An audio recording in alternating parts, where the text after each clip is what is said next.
Welcome to another edition of NABOR video series. I'm Marcy Rogo. Nice to be with you. Today I am joined by three icons at NABOR. I'd like to introduce you to Mike Hughes, who is the Vice President at Downing Fry, Brenda and Rick Furietti from Berkshire Hathaway. Welcome. Today what we're going to discuss is all about forming a team. We've had some people ask about holding classes about how to form a team and what do you do in order to form a team. And so I asked these wonderful people if they would come and help us out because they're all brokers or managers of companies who have had teams. So what we're going to do today is identify if you want to start a team or if you want to join a team, what you need to know. So Mike, before anybody can form a team in Florida, they have to know all the rules and regulations about how to form a team and what's required and that type of thing. Also about advertising. Tell us what you tell your agents when they come to you and say, we want to form a team. Well, the very first thing is get an agreement in writing. And also you need to be thinking about why are you forming a team? What's behind that? And a lot of times I find agents, they don't have a lot going on, so they feel if they join a team, they'll get more business. Correct. Where the person that has a team might be looking at, we need to add someone to do the clerical work. Now, obviously, that shoe won't fit very well. So you need to make sure that you have a clear understanding on both sides on what each side expects out of this new person that might join the team. But when you're getting something in writing, you need to focus on, okay, if someone leaves the team, what happens to the leads? What happens to the CRM? Is it a team CRM or is that CRM tied to the individual? The biggest problem that I see is when all of a sudden this team member has a big commission that could come in if they bring this deal into the team. And sometimes I think, if I break away from the team, that's a problem. Because honestly, if I'm a team, running a team, I want to make sure there's some loyalty there too. In fact, that's almost crucial. So there's a lot to digest there, but getting that agreement in writing, when you form that team, everything's hunky-dory and people are friends and all that. But that is the best time to vet out all the possibilities. Think about if the team signs an advertising contract and all of a sudden someone breaks away from the team. Now, okay, what are the obligations there? I mean, so you really do have a lot to think about. And I love having Rick and Brenda with us today because they're part of a very successful team and they will give a perspective that even I'll learn from, to be honest. So what are some of the components of a contract that you have to take into consideration that people don't? Well, the number one problem that I see is they all say, where can I get one of those agreements? And more often than not, the answer is really, you should consult with an attorney. Correct. Let an attorney draw it up. Because if they try to draw it up, they're going to forget things, or maybe they're not going to word it well enough so it'll be bulletproof, etc. So I always recommend getting an attorney. And a lot of times, honestly, they're trying to save money and they don't do that. Correct. And that's a problem. And in Florida, there are rules about reporting to the DBPR, right? Yeah, what we do is, it's not just we, it's the various brokerage firms. Every month, on the first day of the month, my teams will shoot me an email and they will give me the team name, who's on the team, whether there's been any additions or deletions, and who is the team leader.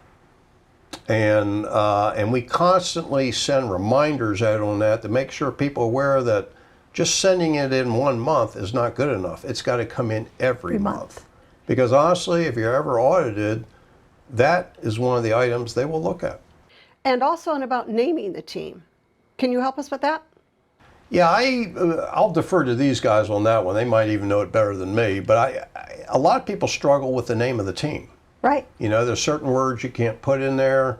The focus that I think DBPR has is the consumer can't be confused on who they're working with.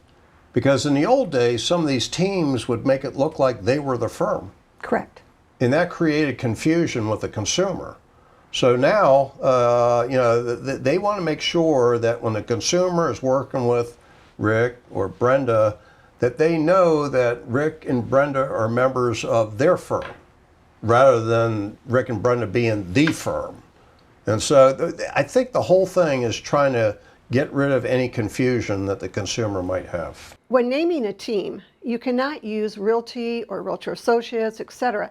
You must use either group or team. So think about that before you start to name your team. Rick, how are you today? I'm doing fantastic. Good. So Rick, things have changed a little bit since you formed your first team. How many people did you have in your first team, and how has it changed since you formed that team?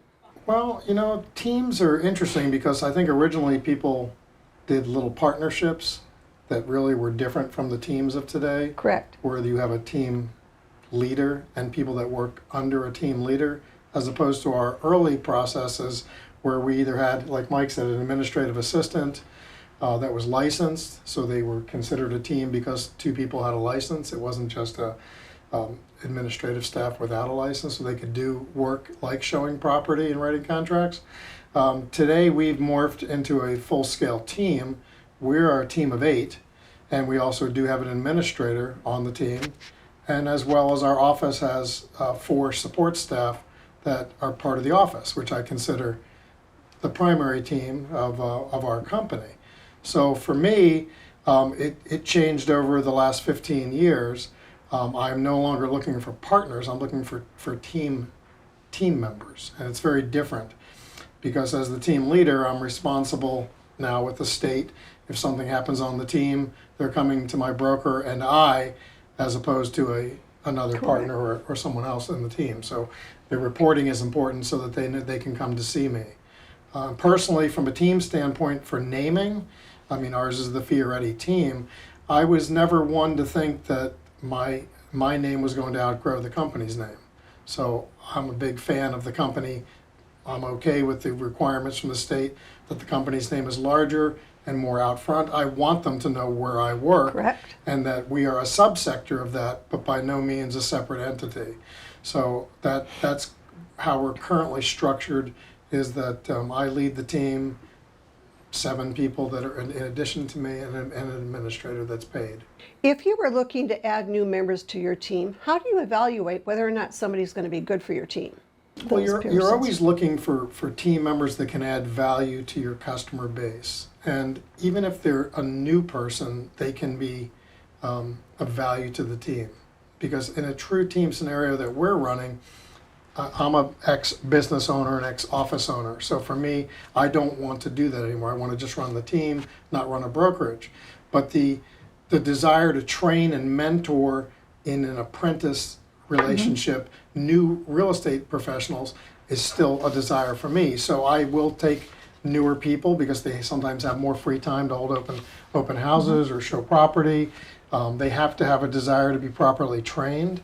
The person that we don't look for is the person that just says, I've been in the business for 10 years, I don't have any business, can you give me some? We're not looking for people to take a slice of pizza, we're looking for people to add to it. So I think that our members of our team range from in their 30s to in their 80s. And so we look for resources in their expertise. We have 2 that came out of commercial, the rest are residential primarily. The newer members, I wouldn't say younger, but newer members, and sometimes they are the younger members, are very good with the social media and being plugged into that demographic. So to me, Where they live. where they live, diversity in the demographic of age, because I'm not the social media guy. I'm a sticks and bricks realtor guy, but you need to be on top of what's happening in the different generations. And so to me, it's a nice thing to have a wide generational spread. And then we have just over 100 years of experience on the team, so that's a draw for all of the members. So if I don't know the answer to something, maybe one of my team does, And thank goodness in the market that we live in Naples, if we don't know it, we can compare notes with other successful brokers. We're all good friends and work in the market together. We believe in the spirit of cooperation, not only through the team, the office, but through our fellow brokers at NABOR. Yeah, it's vital here. It's vital. It's the only way to survive. Brenda, you certainly have a different perspective on all of this. You are the manager of a large company and manage teams. And so I bet you've got a lot of great advice for the agents today on what were your expectations of people who came to you, and what advice did you give to the people who wanted to form teams?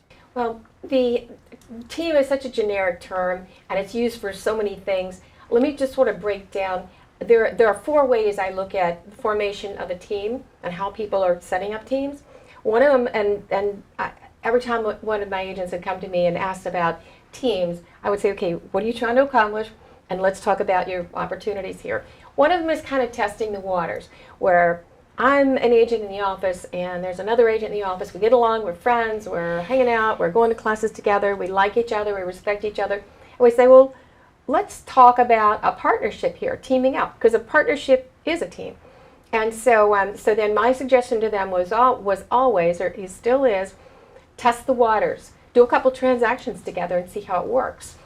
Make sure that you're on the same level of professionalism and you have the same sort of ideas and thoughts about how business should be run. You have real serious clarity about money. I can't agree with Mike more when he says many issues are about, many teams dissolve about Right. money. All teams dissolve about money, I think, because I think somebody in the team feels like they're carrying the other person.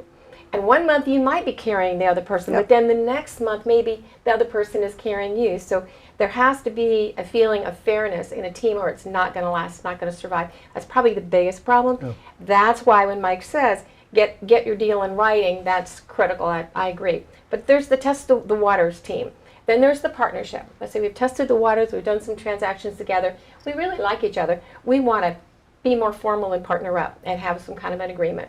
So that's the partners. Then there's the structured team where you have a team leader and they bring on more people for different reasons. In our case, when I said location, we have one agent that lives in Marco and we have another agent that lives in Bonita and then one that lives in Golden Gate. So kind of you want to be able to cover as many market areas with expertise as you possibly can. So that's like a structured team where you pick people for their skills. Some people like the list, some people like to show buyers, different skills. Social media is another one. Then there's the super structured team where there's a leader and everybody has a job and a position and it's much more structured. So you have to decide what you're looking for. What do you want? Do you want to be on a structured team? Do you want to be on a test the waters thing? Do you want to just do partners? And the qualities you have to be on a team is important, and Mike alluded to it, but it's like a marriage. You have to compromise. There's constant compromising when you're partnering up, and communicating, respect, honesty, loyalty, and accountability. So if you have all of those, and the people that you want to be on a team with have that, it could be a beautiful team, because there's no truer saying than the team is together each achieves more. So the goal is to combine efforts and get more than you would had each one of you been individual. Once again, the drawbacks. I think that we already talked about that. I also had suggestions for starting a team. When you want to start a team, it's the same thing we've all said, but just bottom line, think through the business model that you want, write down the model and how the money will be shared. Nothing worse than not understanding how much you're going to get paid on a transaction. And like you said, they're afraid to talk about it because they're friends. Correct. Oh, I'm sure he'll pay me whatever he thinks is fair. Well, whatever he thinks is fair might not be what I think is fair. It needs to be clean and clear. And don't let a situation go to the point where you feel like you did all the work and you only got a little bit of the money, or vice versa. And now you're the manager of a team. How's that going?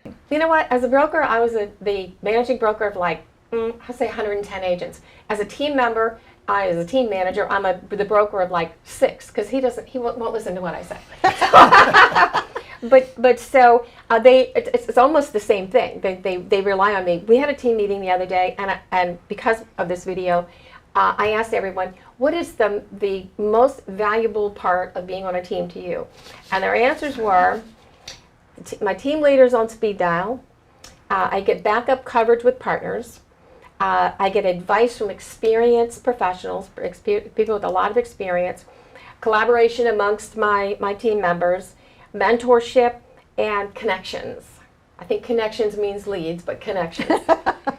So those are the advantages according to our team members. Teams come in all different sizes. And before you think about forming a team or joining a team, I think you got some real good tips here today.